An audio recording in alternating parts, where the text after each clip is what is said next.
12 February 2025 रोजी मी माझ्या सत्याग्रह या यूट्यूब चॅनलवर संभाजी भिडे शिवप्रतिष्ठान हे जे काही दरवर्षी गडकोट किल्ले मोहीम घेतात आणि महाराष्ट्रातल्या तमाम बहुजन समाजातल्या तरुणांना इतिहासाची मोडतोड करून चुकीचा इतिहास सांगून धर्मांध बनवत आहे, ज्याच्यामध्ये त्यांना हिंसक कृती करता येईल अशा पद्धतीची चिथावणीखोर वक्तव्य केली जातात। या संदर्भात मी विश्लेषण करणारा जो व्हिडिओ बनवला होता त्या व्हिडिओमध्ये मी असं म्हणतोय की ज्या पद्धतीने अफगाणिस्तान असेल किंवा इतर मुस्लिम राष्ट्रांमध्ये तालिबानी संघटना असतील किंवा अल कायदा सारख्या संघटना असतील, ज्या इस्लाम खत्रे हे अल्लाह खत्रे में असं म्हणतात आणि आतंकवादी प्रशिक्षण देतात, त्याच पद्धतीचं महाराष्ट्रामध्ये संभाजी भिडे दहशतवादी किंवा आतंकवादी बनवण्याचा प्रकार करत आहेत असं मी वक्तव्य केलेलं होतं।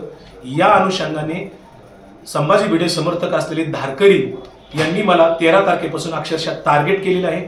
झुंडशाहीने मला हजारो फोन आलेले आहेत, शेकडो मेसेज आलेले जीवे मारण्याची, तुझा दाभोळकर करू, तुझा पानसरे करू, तू कसा फिरतोय बघू।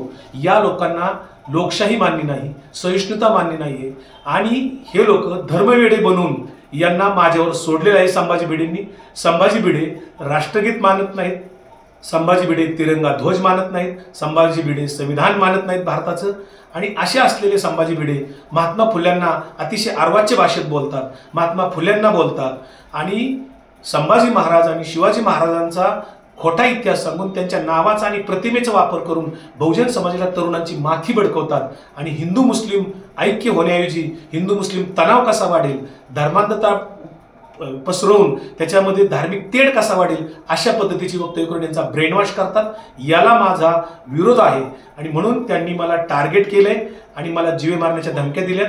त्यातलाच एक प्रकार म्हणून परवा 28 फेब्रुवारीला ते माझ्या गावात आले। माझ्या गावात घराशेजारीत माझ्या छत्रपती शिवाजीराजांचा पुतळा मी 91 साली मी स्वतः माझ्या अभिनव मित्र मंडळ संस्थेमार्फत बसवलेला होता। त्याचं संरक्षण देखभाल आणि त्या संदर्भातली सगळी जबाबदारी मी स्वतः घेतलेली आहे। आम्ही दरवर्षी तिथं शिवजयंती अतिशय आदर्श आणि सामाजिक पद्धतीने साजरी करत असतो। यांनी परवा त्यांचा संभाजी भिडेंचा बलिदान मास नावाचा जो काही कार्यक्रम आहे तो साजरा करण्यासाठीचा प्रयत्न माझ्या गावातले 1-2 धारकरी आहेत त्यांना घेऊन साजरा करण्याचा प्रयत्न केला आणि माझ्या गावात मला त्या ठिकाणी मी जे त्यांना म्हटलं की इथं परवानगी घेता तुम्ही सुरू करताय, मी त्यांना मज्जाव करत होतो। त्यांनी माझा व्हिडिओ बनवला आणि त्या व्हिडिओमध्ये मोडतोड करून माझा नावाचा व्हिडिओ व्हायरल केला सोशल मीडियामध्ये आणि ही औरंगजेबाची औलाद आहे, याला धडा शिकवला पाहिजे, चलो शिंदेवाडी। सगळ्या धारकऱ्यांना हिंदुत्ववादी संघटना त्यांनी असं जाहीरपणे आवाहन केलं सोशल मीडियात आणि 1 मार्चला माझ्या शिंदेवाडी गावामध्ये संध्याकाळी 7:30 पासून रात्री 11 पर्यंत 400-500 धारकरी संभाजी भिडेंचे समर्थक त्या ठिकाणी आले, परंतु पोलीस फोर्स त्या ठिकाणी होता, बंदोबस्त होता म्हणून पुढील अनर्थ टळला। नाहीतर माझं घर कुटुंब किंवा माझ्या बाबतीत काय घडलं असतं हे मी इमॅजिन करू शकत नाही।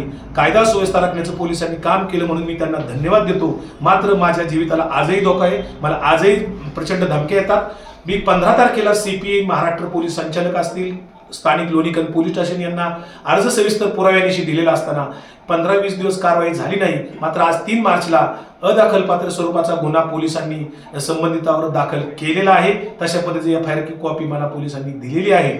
या संदर्भात जर लोकशाही कोणी मानत नसेल, संविधान मानत नसेल, तिरंगा ध्वज राष्ट्राचा मानत नसेल, राष्ट्रगीत मानत नसेल, अशा व्यक्तीच्या विरोधात कारवाई करण्याच्या ऐवजी त्यांना अभय दिले जाते। सरकारने याची दखल घ्यावी आणि या लोकशाहीमध्ये धर्माच्या नावाने जी काही झुंडशाही तयार केली गेली याला विरोध करावा। हे राज्य कायद्याचं आहे, हे राज्य संविधानावर चालेल, हे सरकारने कुठेतरी सिद्ध करण्याची वेळ आलेली आहे। माझ्यासारख्या अनेकांचा आवाज दाबण्याचं काम झुंडशाहीने सुरू केलेले आहे, अभिव्यक्ती स्वातंत्र्य मारण्याचं काम सुरू आहे, याचा मी निषेध करतो।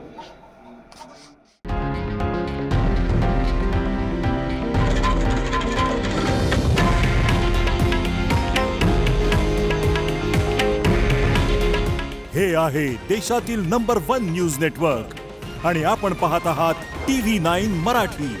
काळजी तुमची, हित महाराष्ट्राचं।